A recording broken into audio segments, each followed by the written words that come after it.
this is Rosa from Les Petits Farcis, and it's my 6th day of bringing you recipes from my home kitchen in Nice, France. And to keep things interesting, I thought today we would set something on fire. So crepes are something that I make very often on a weekend. They're really easy to throw together, and to make them really fun, you can also flambe them. So one classic flambéed crepe dish in France is called crepes Suzette.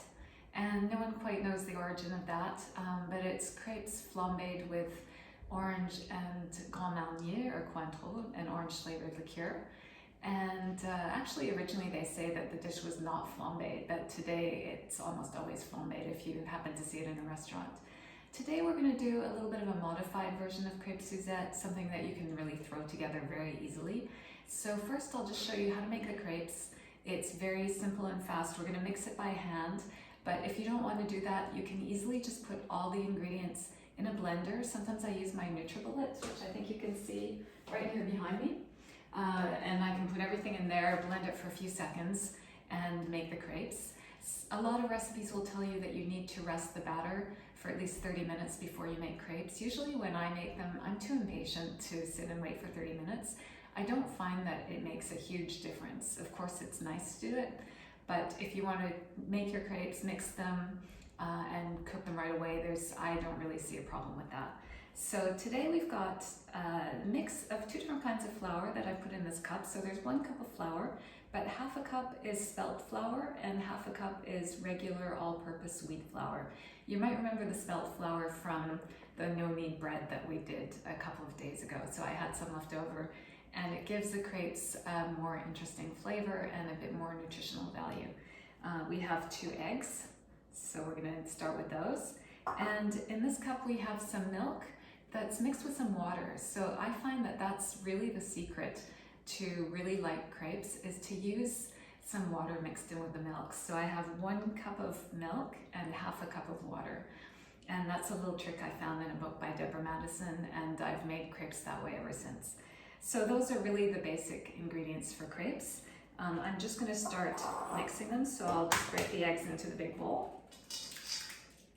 And what you want to do with crepes is first make a thicker batter with the flour and the eggs and a little bit of the milk mixture, and then gradually add the rest of the milk and water so that you get your thin batter and it's not lumpy. Because if you add all the liquid all at once in the beginning, you're going to have lumps that are very hard to get rid of. So I'm just going to mix up the eggs.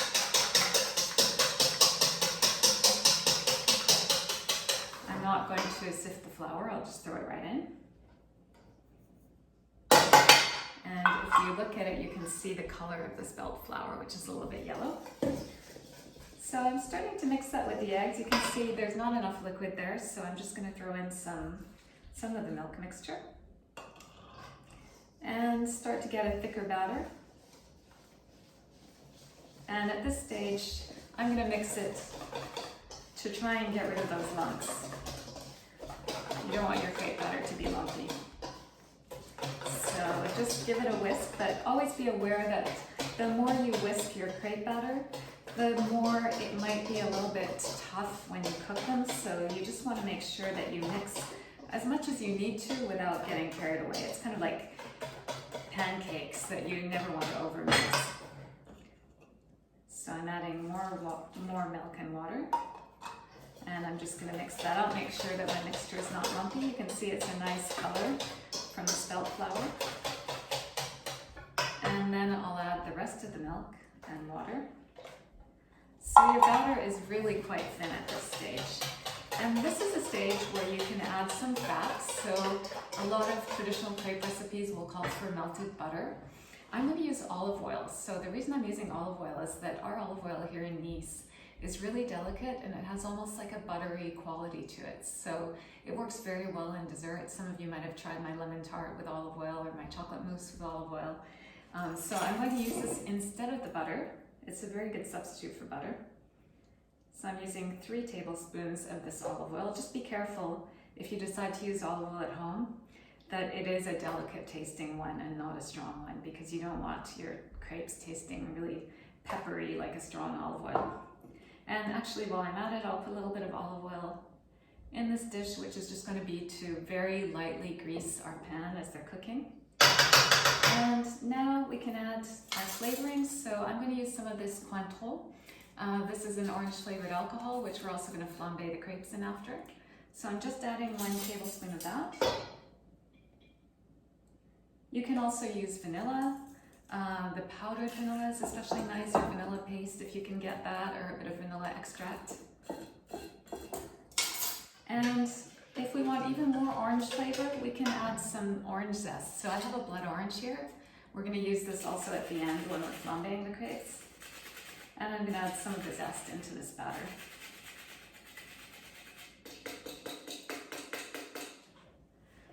So now I'm just going to turn on the heat. This is a pretty strong burner that I'm using, so I'm just going to turn it down. I want it on medium heat, not too hot. And I'll just mix this up nicely. So again, I don't need to whisk it too much at this stage. Just make sure it's all mixed together.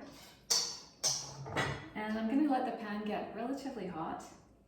The first crepe, they always say it never turns out quite right, so don't worry about, if your first one's kind of funny looking, that's normal. It's because the pan isn't evenly hot yet. Just do a couple more and you'll see that they should work out well. And as this is heating, I just wanted to tell you something about the difference between crepe and galette, because if you go to a crepe restaurant in France, you'll see that often they have a list of galettes and a list of crepes. So galettes are made with buckwheat flour. They're 100% buckwheat. It's a bit more challenging to work with that flour because there's no gluten in it. So usually the batter is made ahead of time, and it's a bit of a technical skill thing to do. Crepes are usually for dessert, so they can be served with any sweet topping. My favorite is usually lemon and sugar. Today we're doing blood orange and sugar, but maple syrup, of course. I'm Canadian, so I love that. Some people here love Nutella. I'm not such a fan. For me, it's a bit too sweet. But they're, jams, honey, anything you like to put on a crepe, you can go ahead and do it. And of course, you can eat several, so you can put a different topping on each one as you eat them. So now our pan's getting hot. We need very little fat. You want to use, you can see this is not a special crepe pan, it's just a regular non-stick pan. But you want to use a pan that's really, you can count on being non-stick. And then I'm going to use just a tiny bit of oil just to grease it. Remember, there's oil in the batter already, so you don't really need a lot of oil at all here. But sometimes it can just give you a nicer looking crepe.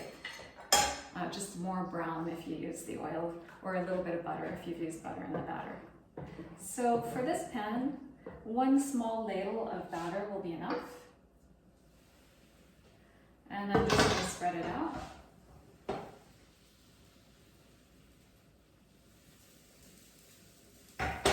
And now we'll just wait. We'll let it cook for about a minute or so and flip it over. Give it another maybe 30 seconds and it's done. And with this quantity of batter, I can make usually, depending on the size of the pan I use, this pan gives me about 8 to 10 crepes. So enough, I'd say, for 2 hungry people. So I'll just keep an eye. It's starting to go brown around the edge. And like I said, the first one is sometimes a little funny. So I'm just going to check underneath to see what the color's like. And in this pan, I can't really do the, the flipping in the air because of the shape of it. So maybe at home, if you're doing this with kids, you can have fun flipping the crepes. This pan is, it's a little bit tall on the sides, so it makes it hard to do that. But kids really love that, and kids can easily learn to make this recipe. It's really well adapted to their skills. So I'm going to give it a flip. And I'm going to go through all the batter, so you can see this one is maybe a little bit pale. The pan wasn't completely hot yet, so I'll keep doing some more crepes, and then I'll come back to show you how we're going to flambe them at the end.